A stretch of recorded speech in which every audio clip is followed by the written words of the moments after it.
Hey guys, and welcome back to another MTG list video where we count down some of the most intriguing topics concerning your favorite cardboard rectangles. Today we have a topic based less on evidence and statistics, who needs those, and more on my personal feelings. The real litmus test for MTG. But still, it's one that I feel like I've proven to be an expert in, and that's the story and lore of Magic the Gathering. Now, if you know me, you already know I'm a huge fan of Ravnica, and I'm super pumped that we're returning with 3 self-contained blocks in a row to this city plane. The story itself will ultimately deal with the Gatewatch's final fight against Nicol Bolas. It's the Infinity Wars moment for MTG, and like Infinity War, I'm expecting at least a few casualties. Sorry, spoiler guys. And that's what we're counting down in this video. Not spoilers exactly, but these are my top 5 picks for characters likely to bite the big one in our return to Ravnica. It's gonna get a little macabre, so let's get to it. Number 5, Irelia. If you started playing Magic before or around the start of our original Return to Ravnica, you should know exactly who this angel is. She's the current guild leader of the Vorthos Legion, the fervent enforcers of Ravnica. Each guild on Ravnica serves a purpose, and while the Azorius may create the laws, it often falls on the Vorthos Legion to enforce them. They're the headstrong, bash them into pieces guild of Ravnica, and of course, they're basically always led by an angel. Irelia, you may remember, was approached by Gideon Jorah back in the day before the Gatewatch was formed. He was looking for help against the Eldrazi, I'm pretty sure I think it was, after he was just utterly beaten by the interplanar monsters on Zendikar. So he sees this powerful leader, this angel, and wants to get some help. Pretty smart decision, right? Long story short, Gideon helps her with a lot of Ravnica chores, but ultimately declines to join the Vorthos because he's a planeswalker, and he basically has planeswalker stuff to do. But I believe they left on good terms. That's the backstory for Irelia, but why do I think she'll die in our latest Return to Ravnica? Well, since her and Gideon are good pals, you know he's gonna get her and her guild to help when they face Bolas. Irelia is the type to rush head first, lead her guild and inspire them to fight. Sadly, that doesn't work too well against an opponent like Bolas. Likely, she'll rush in and be made an example of, demoralizing the entire Vorthos Legion and Gideon Jorah himself. Let's just say leadership of the Vorthos hasn't always been stable. It changes hands pretty often, so Irelia being killed by Bolas seems like a major, but very possible, event to occur. Number 4, Liliana Ves. You guys are probably thinking I'm crazy, like off my rocker for thinking one of MTG's most popular characters going right now, who has so much development invested in her, will die on Ravnica. And you're probably right. Like, if I'm being honest with myself, Liliana most likely will survive Ravnica. Still, there is an argument one can make for her demise over the course of the next 3 blocks. To me, Liliana has almost run her course as a character. She's been the villain, she's been the hero, she's gotten immense power, and most importantly, she's dealt with all of her demon lords. A plot I feel like they just wanted to tie up and leave nothing loose for when they end her. Now, the only thing left for Liliana in my eyes is her redemption arc, which I think is possibly the base for the Ravnica blocks. At least one of them anyway. Remember, it's not like 3 sets over the course of 1 block story. These are individual blocks, all with the same story arc. So there's plenty of time to get Liliana in the place she needs to be right before, you know, the dirt nap.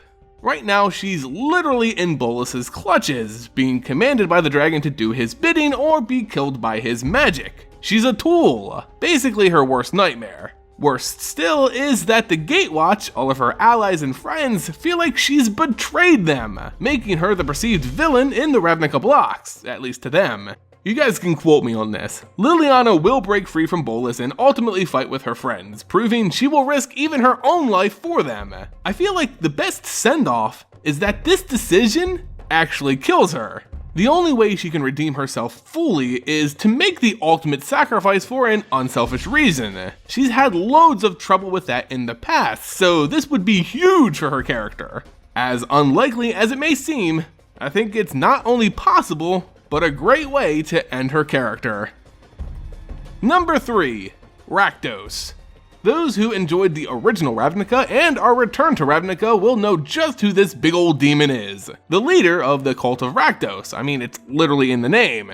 Yes, the Rakdos sure love their harbinger of chaos as much as they love spiky decor and clothing. That is to say, a lot. But what does a giant demon and Nicol Bolas have tying them to this future speculative battle ending in Rakdos' death? Well, it more has to do with what we know about Nicol Bolas, not Rakdos, which is a lot, by the way. And what we know about Bolas is that he's very vain, arrogant, and proud. You know, dragon traits. Only Bolas seems to take it to another level. Being Grixis by nature, Bolas will relish the chaos he instills with his attack on Ravnica proper, a chaos the cult of Rakdos adores. This is what will draw Rakdos into conflict with Bolas, leading to the demon's demise.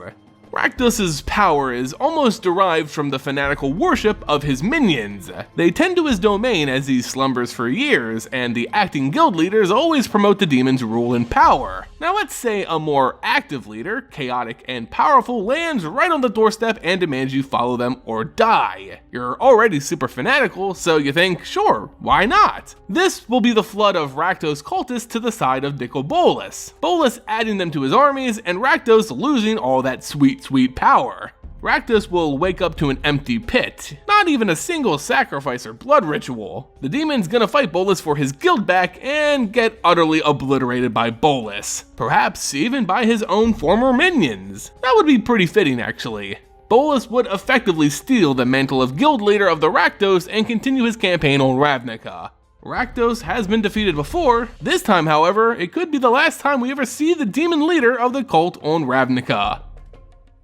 Number 2, Niv Mizzet. Oh, now this one's gonna be controversial. I know there's a lot of Nivy fanboys out there. You guys seem to love this intelligent dragon and guild leader of the Izzet, so you probably won't like me saying that Niv Mizzet, to me, seems like one of the most likely characters to be dusted with our return to Ravnica. Now, I'm not just hating here, I have probable cause. Like we mentioned before, Bolas prides himself on his plans and schemes, his intelligence being vast and uncalculable. Do you really think Bolas will stand idly by as another dragon sits on a throne on a world he's conquering, calling himself the smartest being on the plane? You think they won't confront one another and their giant egos? That's the whole thing here. Their egos are both so massive that a fight between the two seems almost inevitable. And sorry Niv fans, but he ain't a match for Nicol Bolas. Niv Mizzet may be smart, he does lead the Izzet League, the mad thinkers and engineers on Ravnica, but come on! He doesn't even know of the existence of planeswalkers. He's outclassed in this fight. Not only will this be a contest of egos, but there's another motive behind the death of Niv Mizzet for Nicol Bolas. He has a new minion, one we haven't seen in his service just yet, but one that we know, Ral Zarek. This planeswalker is the second in command under Niv in the Izzet, and was even their maze runner and champion in the Return to Ravnica storyline. We also know that Ral is insanely ambitious and has openly stated in the lore that he seeks to replace Niv Mizzet as the Izzet guild leader. What's the best way to do that? Partner with Nicol Bolas, and I'm sure Nicol Bolas will reward his minion well. We don't know all the motivations involved here, and Ral Zarek seemed to be an ally, if not still a rival, to Jace Beleren, but it looks like Bolas will do Ral a solid and kill Niv Mizzet. And number 1 on my list goes to the main boy himself, Gideon Jorah. A man with so much prophecy and fate tied into his endgame may finally meet that end in our return to Ravnica and the conflict with Nicol Bolas. First things first, Nicol Bolas can of course best and defeat Gideon, no question. We saw that clearly on Amonkhet when the dragon pierced Gideon's Aegis shield, something we haven't seen done to that point. Bolas could easily crush the Planeswalker's defenses, killing Gideon Jorah. Gideon's another one of those characters who I feel needs to be wrapped up story-wise as we end our epic battle against Bolas. Simply put, Gideon is played out, and while he has a lot of fans out there, his mono-white planeswalker spot is taking up precious real estate for other prominent characters who may be coming back. Elspeth, move aside Gideon, my girl's coming home, okay? But seriously, there has been so much foreshadowing for Gideon Jorah and his impending death. His regret for the fate of his irregulars, the Oracle's predictions, the events that took place with the Eldrazi, everything hints at his death and the fact that he isn't as indestructible as he believes. He has doubt in himself now, though still selfless and willing to sacrifice himself. I think Bolas put it best. It must be easy to always take the bullet when you know the bullet won't harm you. How selfless is he really? Of course I'm paraphrasing, but you get the gist. In all, outside of the prophecies and warnings and omens about his mortality, why do I think Gideon could die facing Bolas? Well, it would be a major lore death, the likes of which MTG just hasn't seen before. I always kinda joke that Wizards is afraid to pull the trigger on Planeswalkers, even when they really need to start taking that jump. Here it is, guys, a good reason to put a good character down with good timing and good purpose. Let's see something shake up. Anyway guys, there you have it, my top 5 picks for characters likely to die facing Bolas as we return to Ravnica. Let me know your own thoughts and picks in the comment section below. Do you agree with my list, or do you think I'm sitting here with a tin hat on?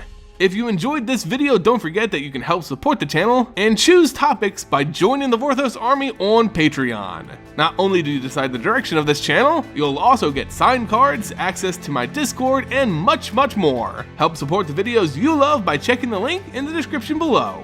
As always, if you enjoyed the video, make sure you throw it a like, subscribe to the channel, and share it across the multiverse. Thank you all so much for watching, and I'll catch you next time here on the Aether Hub.